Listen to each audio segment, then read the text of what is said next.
Eu li há pouco um versículo do Salmo 78. Quero convidar você a abrir a Bíblia neste Salmo. Nós vamos ler alguns versículos. Esse mês de maio nós temos dado uma ênfase especial no assunto, no tema família. É o mês da família. E já quero alertar a você que muitas vezes quando nós enfatizamos algo, que muitas vezes quando nós começamos a orar, a interceder, é normal que sejamos atacados nessa área. Então, se você está aí enfrentando lutas e dificuldades em casa, entenda, fique tranquilo, no sentido de que isso faz parte, tá? Por isso que precisamos constantemente nos colocar em oração, nos colocar diante do Senhor, clamando a misericórdia dEle. Então, é por isso que é tão importante estarmos intercedendo e orando pela família. Né? Glória a Deus por isso.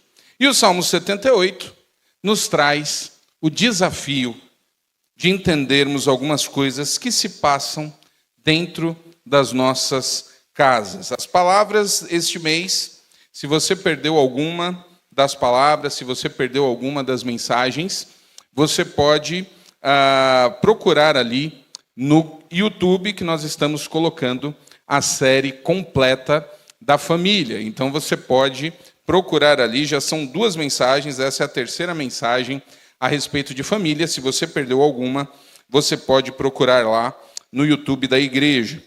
E quando se fala em família, às vezes a gente pensa, olha, então esse mês o pastor estará lá falando maneiras de conseguirmos resolver os nossos problemas.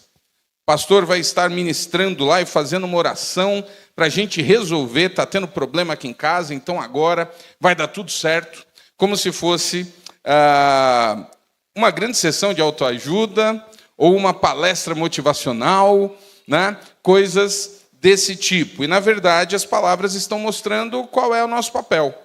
O que é que nós precisamos fazer. Nada, absolutamente nada no texto bíblico, nada da caminhada do povo é uma ação mágica. São consequências de tomadas de decisões que vão mudando as nossas vidas. Então, mais uma vez, nós veremos a respeito de decisões que precisamos tomar, que devem gerar atitudes. As atitudes vão transformando as nossas vidas, por consequência, as nossas famílias. Então, o Salmo 78, a partir do versículo 1, nós temos o seguinte: Ó meu povo, ouçam minhas instruções, abra os ouvidos para o que eu direi, pois lhe falarei por meio de parábola. Ensinarei enigmas do nosso passado, histórias que ouvimos e conhecemos, que nossos antepassados nos transmitiram. Não esconderemos essas verdades de nossos filhos. Contaremos à geração seguinte os feitos gloriosos do Senhor, seu poder e suas maravilhas. Pois ele estabeleceu seus preceitos a Jacó, deu sua lei a Israel, ordenou aos nossos antepassados que a ensinassem a seus filhos, para que a geração seguinte, os filhos ainda por nascer, a conhecesse, e eles, por sua vez, ensinarão aos seus filhos. Portanto, cada geração deve pôr sua esperança em Deus, não esquecer seus poderosos feitos e obedecer a seus mandamentos. Assim, não serão como seus antepassados, teimosos, rebeldes e infiéis, que se recusaram a confiar em Deus de todo o coração. Salmo 78, de 1 a 8. Esse é um salmo onde nós temos uma questão didática. Esse é um salmo que tem a preocupação de ensinar ao povo. Nem todo salmo é apenas uma questão poética, nem todo salmo tem só uma preocupação musical. Os salmos tinham como principal função ensinar ao povo o que deveria ser feito. Nós temos uma preocupação enorme da parte do Senhor em instruir, em estar instruindo a palavra de Deus. Júnior, meu filho, tem alguma coisa na bateria aqui? Está ouvindo? Está tendo algum eco aqui? Eu falei, uai, quem que está aqui atrás tocando? Misericórdia, Senhor. Vamos fazer um culto de... falando em família, falou que às vezes dá problema, né? Que coisa. Então temos efeitos especiais aqui hoje, em alguma coisa aí que está cutucando, e nós vamos continuar falando aqui da palavra. Há muitos anos atrás, quando eu tive o privilégio de estar trabalhando ali em Vencedores por Cristo, João Alexandre lançou uma música que até hoje eu sou apaixonado. Essa música tem uma letra que fala o seguinte: eu tenho a leve impressão de que as coisas um dia vão melhorar, porque do jeito que estão, não suporto, não podem continuar. Quando ele é sim, eu sou não. Se ele é certeza, eu sei lá. E entre nós se abrindo, o abismo vai das gerações. Já não consigo entender esse jeito esquisito de conversar. Eu tô legal, pode crer. Dá um tempo que a vida ainda vai rolar. Sou Fluminense, ele é Flá. Se eu sou Conversa, ele é Plá. E entre nós se abrindo, o abismo vai das gerações. Por isso Deus tem que ser para nós ponto de encontro, uma mesma voz, que nos converte um ao outro e nos traz a paz. O nome dessa canção é Abismo de Gerações. O que nós observamos aqui, também no Salmo, é que aquilo que a gente acha tão comum ou vê com tantas dificuldades, é algo que vem desde o início da relação humana. O que nós temos aqui e o que a Bíblia vai mostrando é a respeito de como é que nós conseguimos gerenciar as diferenças de visão dentro da mesma casa. Você acha que é só na sua casa que você manda o seu filho fazer algo e ele não quer fazer? Você acha que é só na sua casa que tem problema ali, que tem briga para ver quem é que lava a louça? Ou você quer que o teu filho estude uma coisa e ele diz que quer outra? Essas coisas que às vezes a gente acha que só acontece com a gente. Às vezes nós queremos e torcemos e insistimos e ficamos ali para ver se os nossos filhos, se eles resolvem gostar de determinadas coisas, se eles resolvem aproveitar outras coisas, e eles têm um gosto completamente diferente. E a gente fica, meu Deus do céu, o que eu faço? Às vezes a gente faz as perguntas, né? Para quem que esse menino puxou? Para quem que essa menina puxou? São dilemas que absolutamente são comuns, porque nós temos diferenças de visão geracionais. E esse texto começa a tratar a respeito de como isso vai se resolvendo. O que é que, na verdade, nós temos que fazer? E a grande questão é que as coisas vão mudando e os pontos de vista vão mudando. A minha geração é considerada a última geração a viver de maneira híbrida. Depois da minha geração, as seguintes já têm um contato com a tecnologia. E sempre tem algum meme, alguma história a respeito disso. E a vida vem mudando de maneira assustadora. É impressionante como as coisas vão se transformando. Às vezes a gente lembra de algumas coisas que a gente fazia e fala assim, nossa, como é que a gente vivia desse jeito? E o fato é que as tecnologias vão avançando e a gente vive hoje constante mudança. Inclusive, até para tristeza, né? A gente vai vendo que tudo é feito realmente para mudar muito rápido. Então, nós temos aí algumas coisas que duram muito pouco. Vocês já repararam que o carro do ano dura praticamente um semestre? Porque tem uma pegadinha aí, né? A gente compra o carro, muda na metade do ano.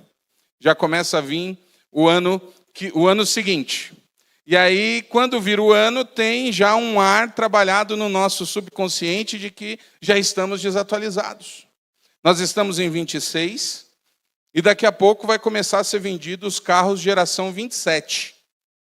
Aí aqueles que são mais rápidos já começam, opa, eu tenho que antecipar. Eu tenho que andar sempre de maneira antecipada. Aí eu vou atrás porque eu quero o modelo 27. Só que quando o mês vira 6 meses depois, quando o ano vira, ai meu Deus, já virou, já é 27. Aí você já começa a sofrer de ansiedade pelo que vai sair. Antes mesmo de ter um ano. Celulares, todo mundo sabe o drama da atualização.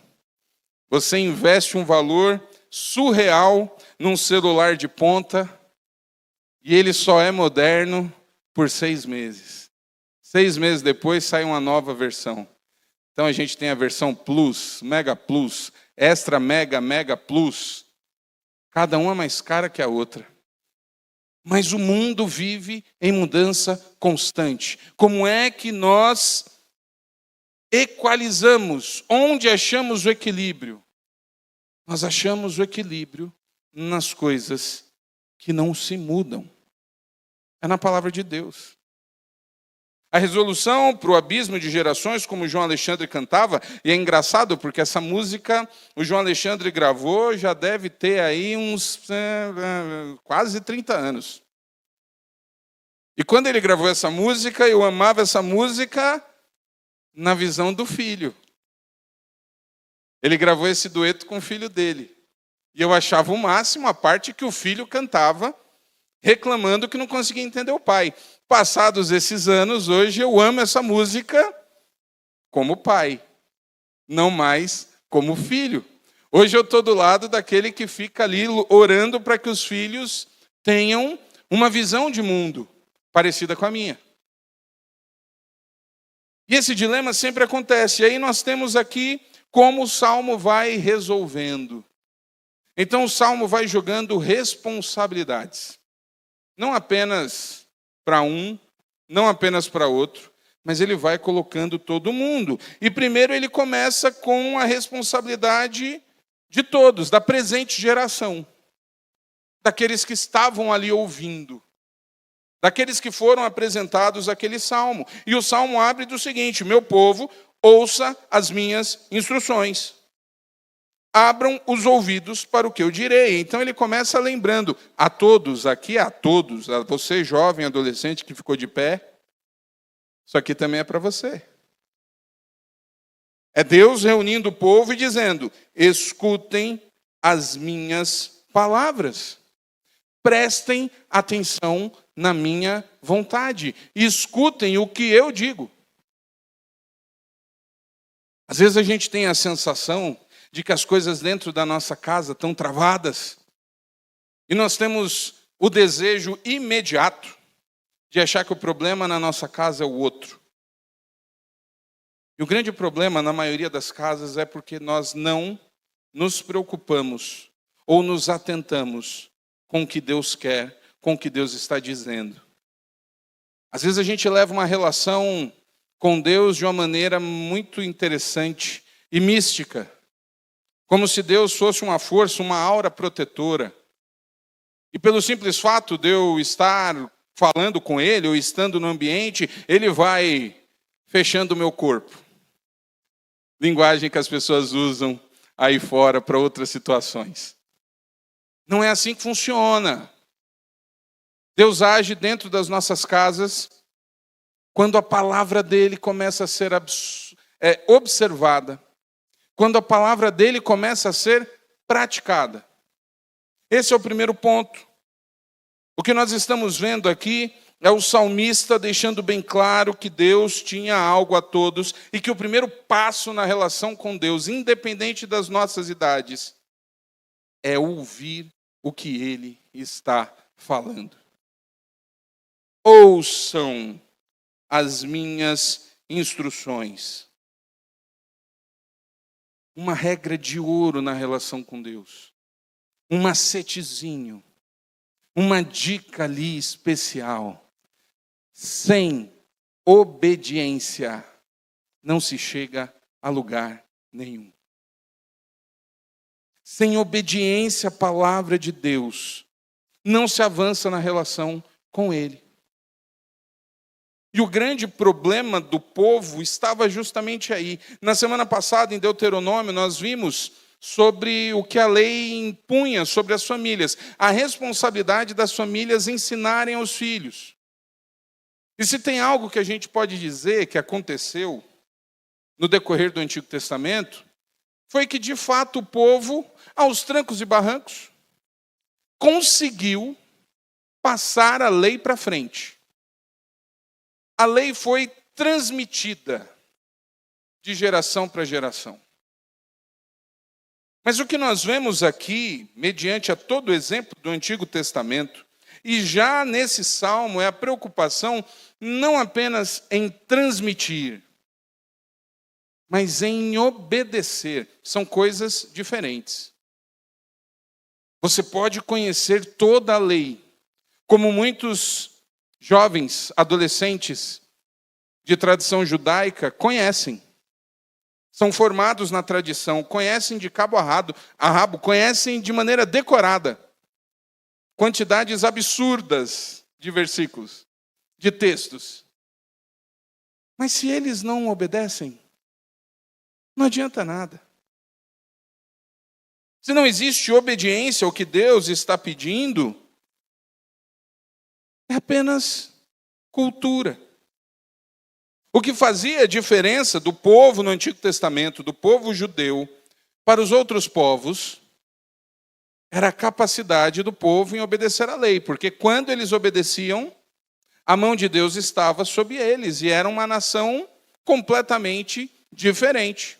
Mas quando eles não obedeciam à lei, eles eram absolutamente iguais aos outros povos.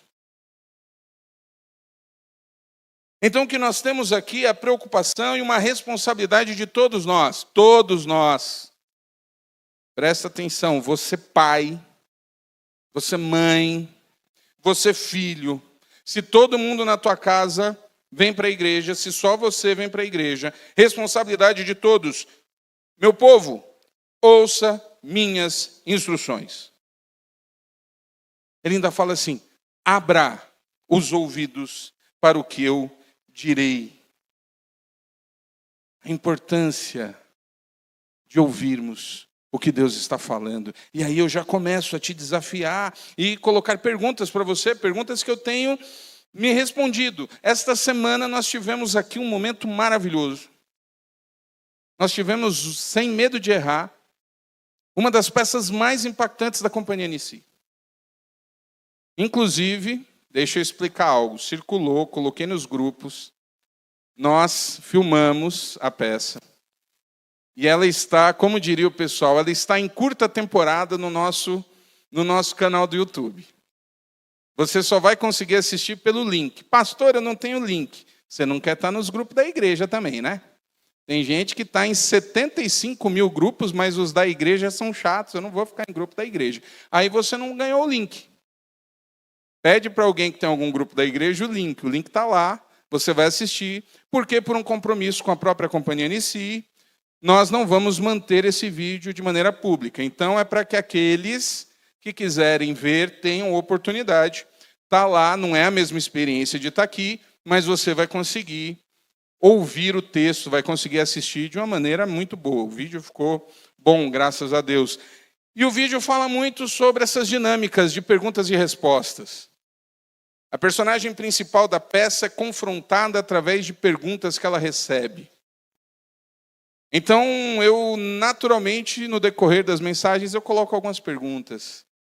Então, já vai a primeira para você hoje. O quanto, de fato, você tem se preocupado em ouvir o que o Senhor diz? Qual é o espaço na tua agenda que você dá para a voz do Senhor durante a semana? Porque se você acha que só esse momento que a gente tem aqui é suficiente, eu quero te dizer que você está com sérios problemas na sua vida. Porque nem de longe esse espaço que a gente tem às 18h30 é suficiente para manter qualquer pessoa na presença de Deus. A sua família, na sua casa, o quanto você luta para ouvir a voz de Deus. Qual é a sua preocupação em fazer isso em família? O quanto você incentiva que seus filhos leiam a palavra para que escutem? O quanto você lê ou discute com eles a palavra? O Salmo começa com esse apelo. Porque o grande objetivo a gente encontra ali no versículo 3, por exemplo, porque no versículo 3 ele diz assim: histórias que ouvimos e conhecemos, que nossos antepassados nos transmitiram. Então ele está falando da importância daquilo que a gente recebe, da maneira como nós recebemos a fé.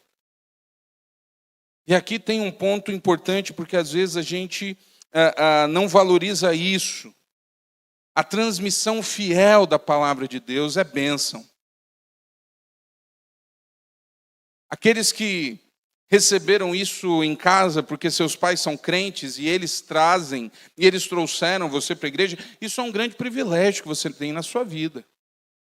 Que nem sempre a gente é grato. Às vezes, dependendo da idade, a gente acha até chato. Eu tinha alguns conflitos na minha infância. Porque, como os irmãos sabem, eu tenho o privilégio de ter nascido numa família cristã. Uma família que sempre se dedicou a fazer o máximo para estar presente nos cultos. A gente tem uma relação aqui com distância diferente, com espaço diferente. Então, em São Paulo é muito comum que as pessoas congreguem longe das igrejas. Aqui já não é tão comum. E na minha época de infância não era tão comum ter tanto carro. Não era todo mundo que tinha um carro.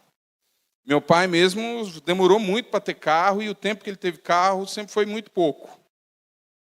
Então nós íamos para a igreja de ônibus. Então domingo de manhã o culto era às 9. Imagina aí a luta numa casa de 5 pessoas para todos se arrumarem para pegar um ônibus para rodar. A distância da minha casa para a igreja era mais ou menos 15 quilômetros. 15 quilômetros de carro, legal, a gente anda de Uber aí, e aqui 15 quilômetros já é lugar longe, né? Você fala assim, vou para tal lugar lá, é 15 quilômetros, você chega, meu Deus do céu, que lugar longe. São Paulo, isso aí era pertinho. 15 quilômetros de ônibus, então a gente tinha que ir até o ponto, esperar o ônibus, pegar o ônibus para chegar às 9. Então, a coisa começava cedo lá em casa. E de manhã não tinha tanto problema. Mas à noite tinha um negócio sério que me irritava. E não era futebol ainda.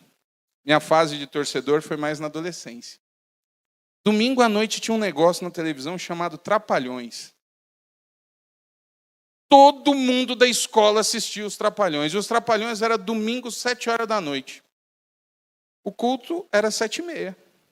Eu nunca assisti os Trapalhões. Eu só vim assistir os Trapalhões quando eles começaram a passar durante a semana de tarde, né? Eu não conseguia assistir nunca, porque eu estava na igreja. E eu ficava revoltado. Mãe, eu nunca vejo os Trapalhões. E nem de longe, nos anos 80, tinha esse problema que tem de crente com a Globo. Não tinha isso. Mas hoje, olhando, como eu fico feliz, porque meus pais, ao invés de me criarem na frente dos Trapalhões, me levavam para a igreja, mesmo à força, algumas vezes. Depois a gente vai entendendo a importância disso. O privilégio de crescer ouvindo sobre Deus. Nem todos têm esse privilégio, mas é aí onde Deus age com sua graça. E é aí que a igreja mostra a sua importância. Porque aqueles que se convertem em outras fases da vida têm o privilégio de, numa igreja local, aprenderem a amar a Deus, seguindo os mesmos passos, aprendendo as mesmas histórias. Então Deus continua nos dando maneiras de conhecer mais desse amor, de saber mais das obras que Ele fez. É isso que Ele está falando aqui no Salmo. Ele está falando sobre a importância disso.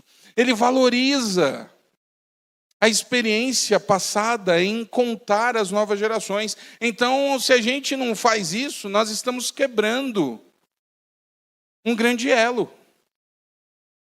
Nossa parte na história. Parte da nossa missão, ou a grande parte da nossa missão, que Jesus coloca lá, quando Ele reúne os seus discípulos, prestes a subir, Ele diz, ensinando a fazer o quê? O que Jesus fala antes de subir aos céus para os discípulos? Quando Ele está dando a missão da igreja? Ensinando ao quê? Essa é a hora que vocês falam.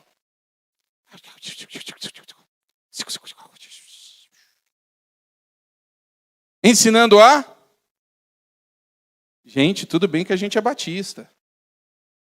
Alguém fala obedecer, eu vou perguntar de novo. Ensinando a... Opa, melhorou, glória a Deus. Quase um auditório pentecostal agora. Ensinando a obedecer. Eu estou falando isso nos últimos 3 domingos.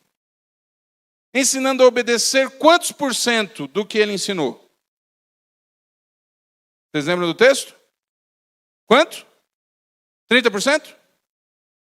100%. Ensinando a obedecer todas as coisas. Tudo aquilo que ele ensinou. Então nós temos como responsabilidade. Você quer saber uma das coisas que precisa acontecer a partir de você dentro da tua casa? Ensinar os grandes feitos do Senhor. As grandes maravilhas. O texto, o salmista enche a boca para falar isso. As grandes maravilhas que Deus tem feito. Os grandes acontecimentos na história do povo e na nossa história. Estou repetindo isso para que fique bem marcado, porque sim, nas nossas casas, isso precisa começar a ser vencido. As nossas casas precisam ser um espaço, não apenas do descanso, da intimidade plena ou da briga, mas um lugar onde as grandes coisas que o Senhor fez, não apenas no texto bíblico, mas nas nossas histórias. A importância da gente lembrar o que Deus faz nas nossas vidas. A gente se acomoda. De onde Deus te tirou? Onde é que você estava antes de Deus? Como era a tua vida antes dele? Quais foram as coisas que ele já mudou na tua vida, na tua história? Pai, mãe, o que seus filhos sabem sobre o que Deus fez na sua vida, na idade deles? Quais são os acontecimentos? É assim que a história vai se mantendo viva, que a relação com Deus, ela não morre, ela vai sendo perpetuada. Aí talvez você tenha pensado, eita, eu não tenho nada para contar. Então começa. Começa a ser agora instrumento do que Deus está fazendo. Pede para o Senhor experiências novas. Eu não tenho nada para contar para o meu filho e para o meu neto. Pois está na hora, né? Se coloque diante de Deus. Senhor, eu quero ter um testemunho para contar para o meu filho. Não é possível que eu não tenha nada. Começa. Se coloque diante de Deus. Peça para Deus experiências com Ele. E aprenda o que a Bíblia fala sobre isso. É dessa maneira que Deus vai alcançando, transformando, mudando, fazendo os milagres que nós tanto esperamos. Quando as nossas histórias começam de fato a ser conduzidas por Ele. Os últimos 4 versículos, eles apresentam um desafio enorme. Os últimos 4 versículos vão dizendo o seguinte, presta atenção, eu gosto da linguagem, da maneira como Asaf fala, porque ele dá umas cutucadas no próprio povo. Versículo 4 diz assim, não esconderemos essas verdades de nossos filhos. Contaremos à geração seguinte os feitos gloriosos do Senhor, seu poder e suas maravilhas. Pois ele estabeleceu seus preceitos a Jacó, deu sua lei a Israel, ordenou aos nossos antepassados que ensinassem a seus filhos. Para que Deus faz isso? Qual o sentido da lei? Olha o versículo 6 respondendo. Para que a geração seguinte, os filhos ainda por nascer, a conhecessem, e eles, por sua vez, a ensinarão a seus filhos. Portanto, versículo 7, portanto, cada geração deve pôr sua esperança em Deus, não esquecer seus poderosos feitos e obedecer os seus mandamentos. Aqui ele está dizendo o que cada geração tem que fazer. Isso aqui é fundamental. E ele termina. Olha que interessante. Olha o que ele fala no versículo 8. Assim, não serão como seus antepassados, teimosos, rebeldes e infiéis, que se recusaram a confiar em Deus de todo o coração. Olha o que ele está falando para todo mundo. Ele está dizendo e deixando bem claro a razão que eu e você, porque é que nós precisamos ensinar isso aos novos. Ele está dizendo por que a gente precisa continuar falando, para que eles não sejam como os nossos antepassados. Olha essa lista de qualidades que ele coloca: teimosos, rebeldes e infiéis. Teimosos, rebeldes e infiéis. Como é que o salmista esperava mudar isso dentro das famílias? Quando as novas gerações conhecessem o amor de Deus. E aqui, para quem gosta de uma palavra profética especial, uma declaração que vai mudar a vida, ele diz isso aqui. Quando ele diz: portanto, cada geração deve pôr sua esperança em Deus. Você quer um segredo para a sua vida? Você quer um código? Coloque a sua esperança exclusivamente no Senhor. Parece bobo. Parece frasezinha decorada. Mas olha que coisa incrível. Isso aqui está no Salmo, isso aqui está no Antigo Testamento inteiro, isso aqui está colocado na Bíblia 3.000 anos atrás. A declaração: coloque a sua esperança em Deus. E sabe o que é que nós temos hoje em 2026? 2026, nós temos a geração mais ansiosa da história da humanidade.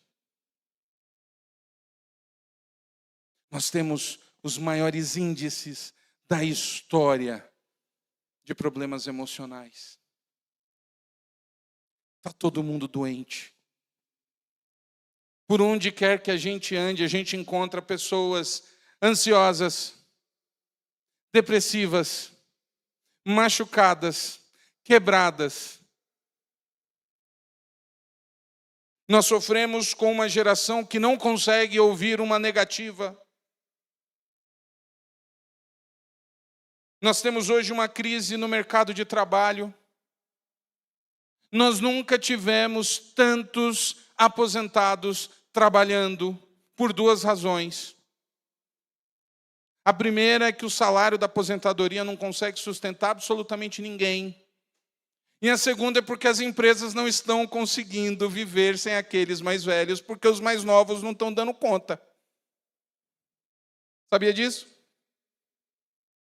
Que o que acontecia há 30 anos atrás, 20 anos atrás, onde uma pessoa de 45, 50 anos era considerado velho e não conseguia mais emprego se ficasse desempregado? Que as empresas estão tendo que rever isso. Que ao invés de demitir ou se desfazer daqueles de 45 e 50, a gente tem uma geração hoje de 23, 24, 25, 26 que não consegue parar em emprego nenhum. Isso está acontecendo hoje. Está acontecendo agora. Porque a geração nova trava.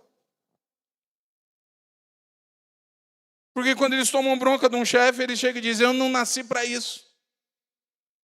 Eu não sou obrigado.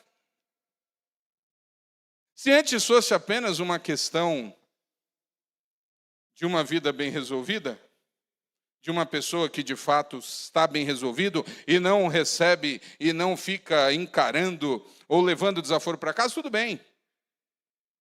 Mas essa geração que fica brigando ou que não aceita a briga, sabe para onde eles vão quando eles saem do trabalho? Eles voltam para casa. se trancam num quarto, sem saber o que fazer da vida, deprimidos, com crise de ansiedade, tomando remédio. Pessoas de 18,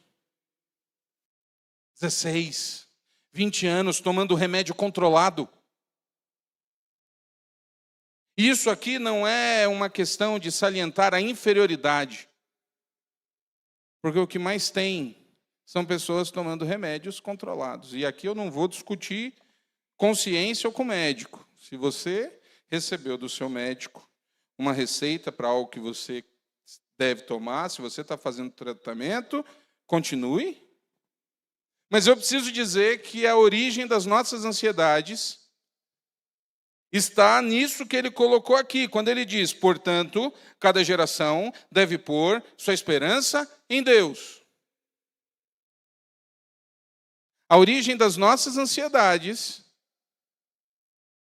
está no fato, de maneira prática, às vezes até inconsciente, a gente não conseguir manter as nossas esperanças em Deus.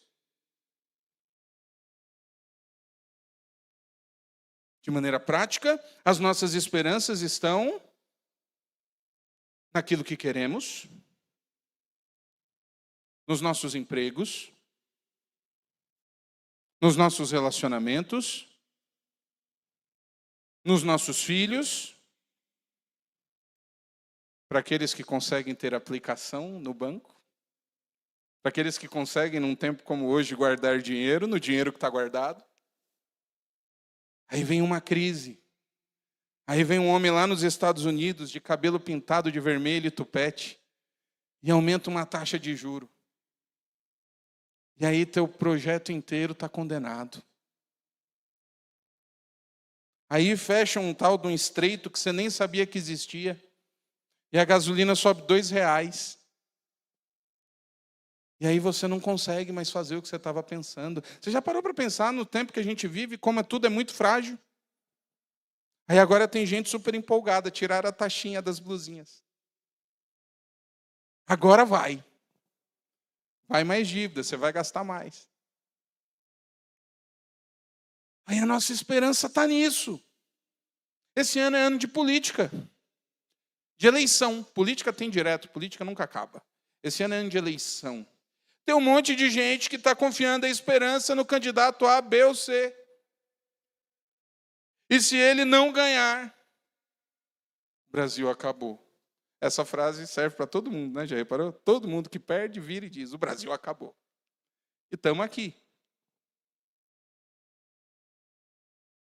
O Salmo deixa claro onde devemos colocar a nossa esperança, mas isso não é automático. Isso não acontece como uma mágica. Eu não me decido colocar a minha esperança em Deus. Eu só faço isso quando eu sou alcançado pela palavra, pela história que mostra a ação desse Deus, que é o Deus Todo-Poderoso, que é o Deus que tirou o povo do Egito, que é o Deus que abriu o Mar Vermelho, que é o Deus que trouxe o povo conduzido. É por isso que isso se repete tanto no texto bíblico, para que as pessoas não esqueçam os atos poderosos da mão do Senhor. Onde é que você tem colocado a tua esperança? A tua esperança hoje está no quê?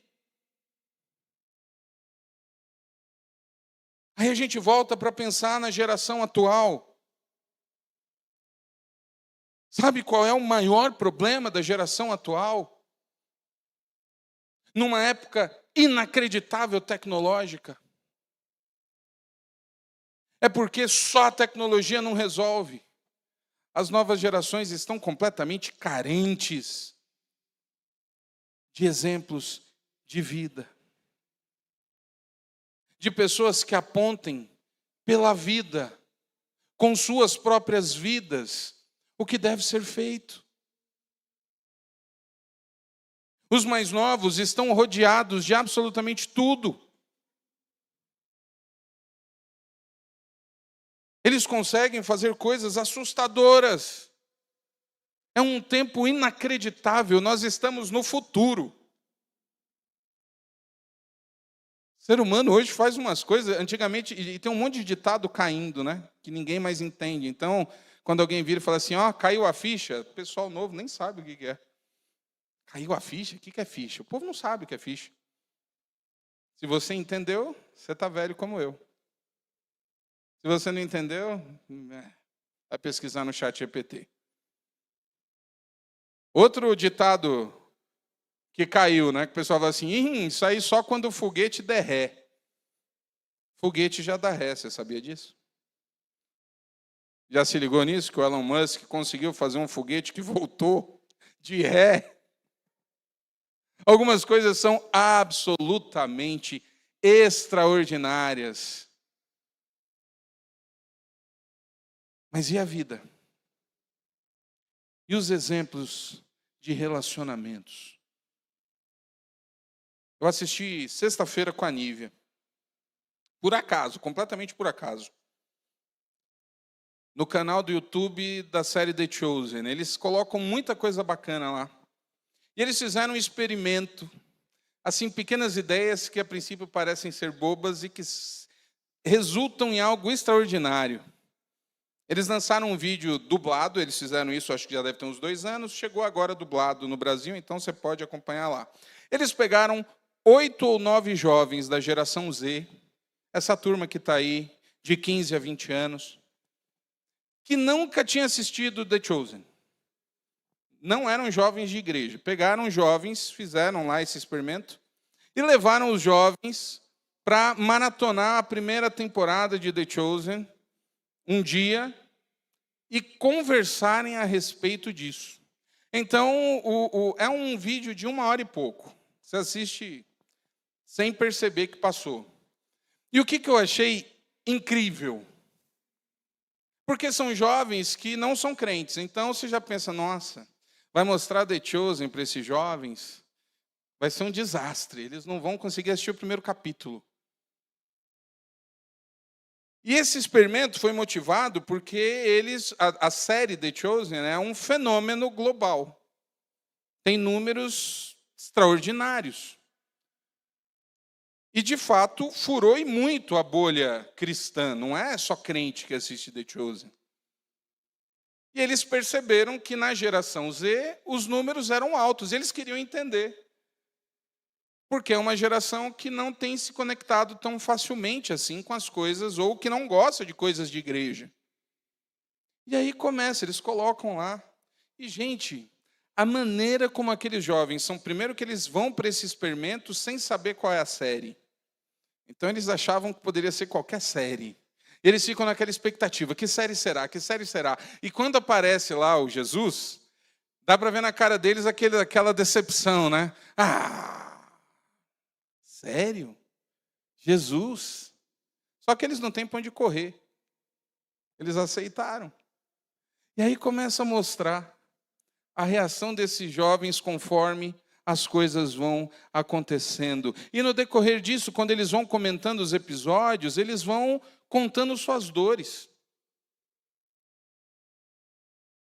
E é absolutamente emocionante ver como a exposição, a figura ali, aquilo que Jesus fazia, como aquilo entrou no coração de cada um de maneira absolutamente arrebatadora.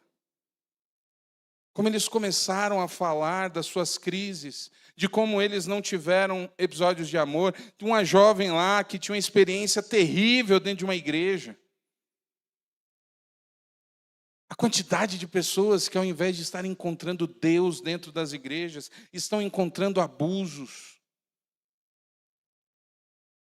estão encontrando mentira, e tendo os seus corações completamente quebrados.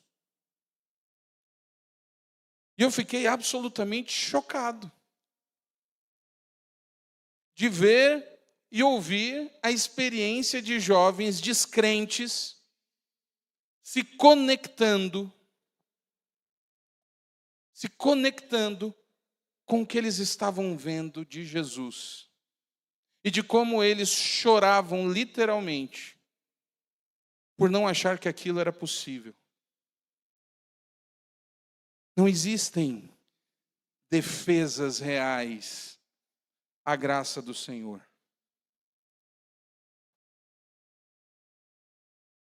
A grande solução, a grande chave, o grande milagre, não é uma maneira de conseguir pagar o empréstimo que está lá, acabando, tirando o sono, ou limpar o nome que está sujo. A grande virada na vida de uma pessoa e de uma família é conseguir colocar a sua confiança plena no Senhor. Todo o resto vai sendo transformado, vai sendo reconstruído, quando o nosso coração está centrado no Senhor. Enquanto a sua esperança, de fato, não estiver depositada em Deus, as coisas não vão evoluir no seu coração. Eu não estou dizendo que não vão andar para frente, que tem um monte de gente vivendo excelentes momentos profissionais, financeiros, e não está nem aí para Deus. Eu estou falando de coração. Eu estou falando de paz. Eu estou falando de confiança. Eu estou falando de falta de ansiedade, ou de ansiedade controlada. Qual é o segredo para as nossas casas? Portanto, cada geração deve pôr sua esperança em Deus, não esquecer seus poderosos feitos, obedecer os seus mandamentos. Colocar a sua esperança em Deus envolve automaticamente obedecer os mandamentos. Não dá para viver uma queda de braço com Deus. Eu quero amar a Deus, eu amo a Deus, Deus é tudo. Tem tanta gente que faz essas respostas. Quem é Deus para você? Deus é tudo. Deus é tudo de bom. Legal, Deus é tudo. E aí, o que você faz em termos de obediência? Como é que você consegue responder ao que Ele manda? Onde é que está o fato de que o Senhor nos diz que nós temos a obrigação de perdoar as pessoas? Que nós temos como crentes, sim, o dever de amar. Que isso não é uma simples escolha. Como é que está a tua vida quando envolve, de fato, a obedecer ao Senhor? Aí já é mais difícil, né? Se aí é mais difícil, então não está acontecendo nada.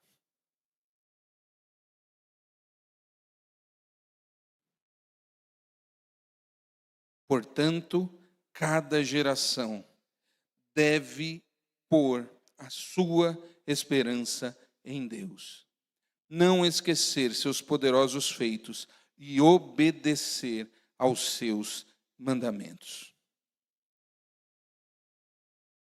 E aí? Como é que isso chega no seu coração? O quanto você consegue entender e identificar que tem vivido isso? Voltando ao ato que fizemos no momento de oração, o quanto as crianças, adolescentes e jovens conseguem ver através da sua vida e da minha as ações poderosas, os grandes feitos do Senhor.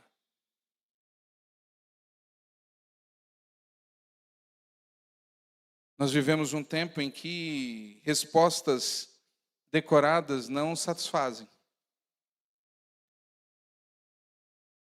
Essa semana, eu não sei se essa semana, semana passada, teve uma polêmica danada, porque um jovem nos Estados Unidos, ao se formar, levou o notebook dele para a formatura. Alguém viu isso?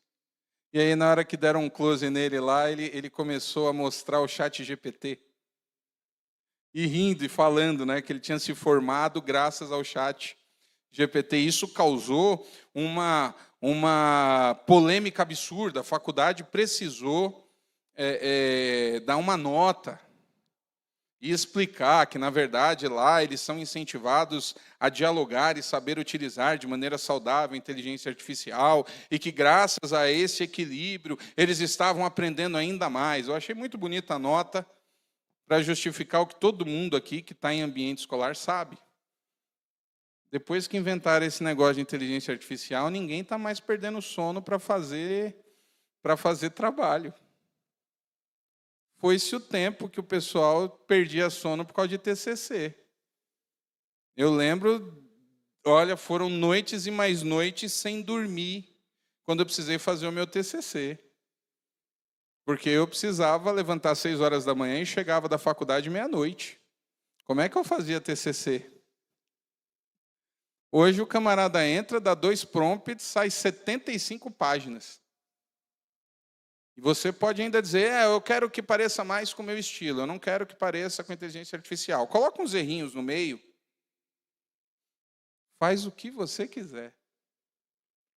Então, o que marca a nova geração hoje não é uma capacidade de curiosidades e respostas. Sabe o que é? É vida. É vida. É identificar em nós o que Jesus faria. Isso ficou claro quando eu vi aqueles jovens chorando assistindo Jesus. E como eles mesmos falaram, que ainda não tinha encontrado ninguém que mostrasse Jesus daquela maneira. Eu não estou aqui dizendo, nem idolatrando uma série, mas eu fiquei impressionado como as novas gerações continuam carentes, continuam sedentas por Deus. Onde é que você se encaixa nisso? Quero convidar o Ministério de Louvor que suba aqui à frente.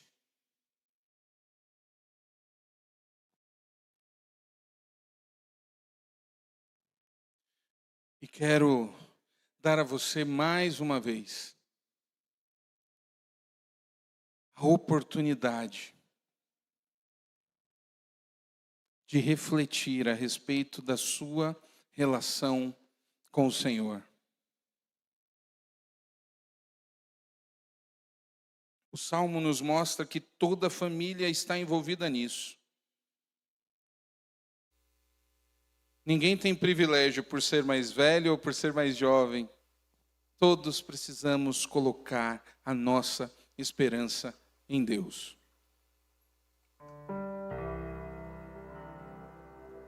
Onde é que está a sua esperança? Feche seus olhos agora. Feche seus olhos, não importa quanto tempo você tem de crente.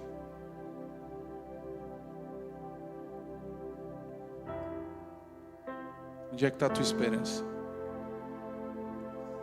Onde é que está teu coração?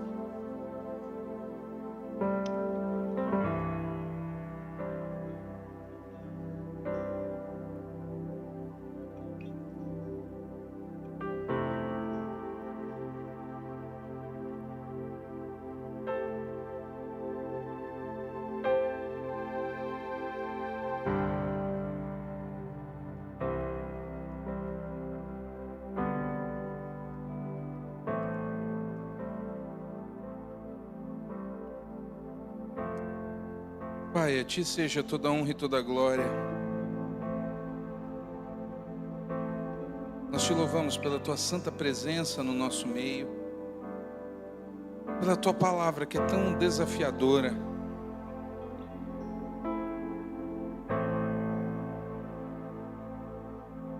Pai, a Tua palavra nos mostra sem rodeios que ou nós colocamos a nossa confiança e esperança no Senhor, ou absolutamente nada se mantém de pé. Pai, o Senhor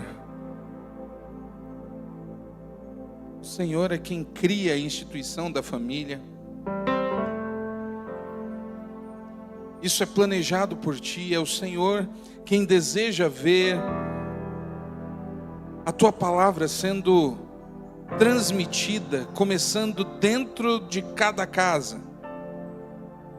Pai, isso é estratégia do Senhor, isso é vontade sua.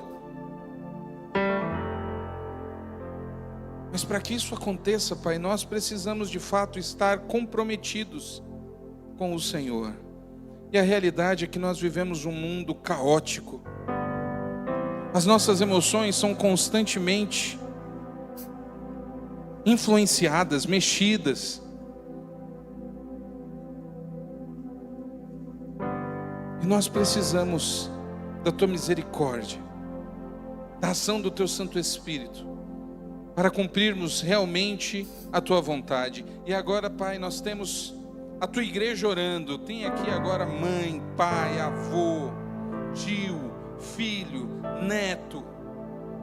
Nós temos pessoas que têm a alegria de estar com a família inteira aqui. Temos pessoas que estão sozinhas. Pai, nós temos todo tipo de retrato familiar neste templo, esta noite. E nós sabemos que o Senhor é o único capaz de agir em cada uma dessas famílias.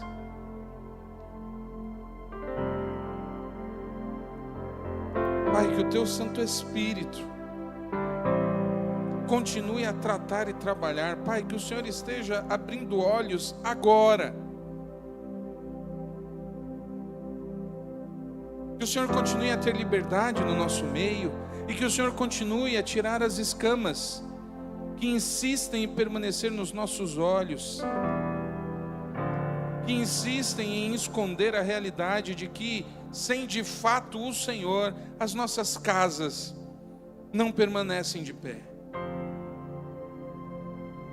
Pai, desperta em cada um, em cada filho Teu aqui, a responsabilidade, o dever e o prazer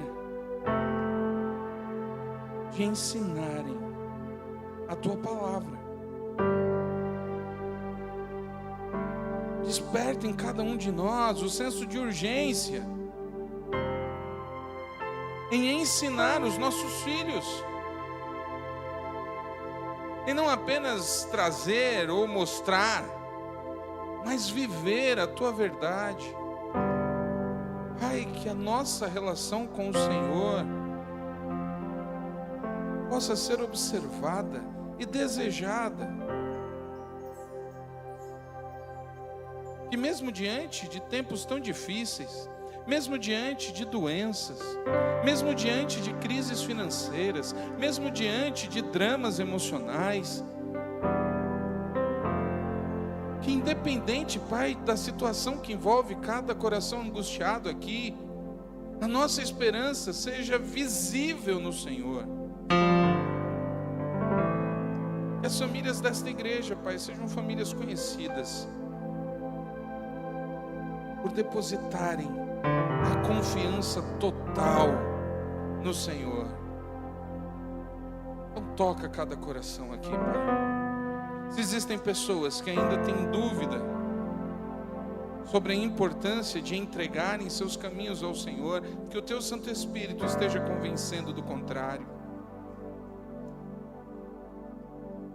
Que haja quebrantamento pelo poder do sangue de Jesus. Ouve a nossa oração, Pai. Assim nós oramos, no nome precioso de Jesus.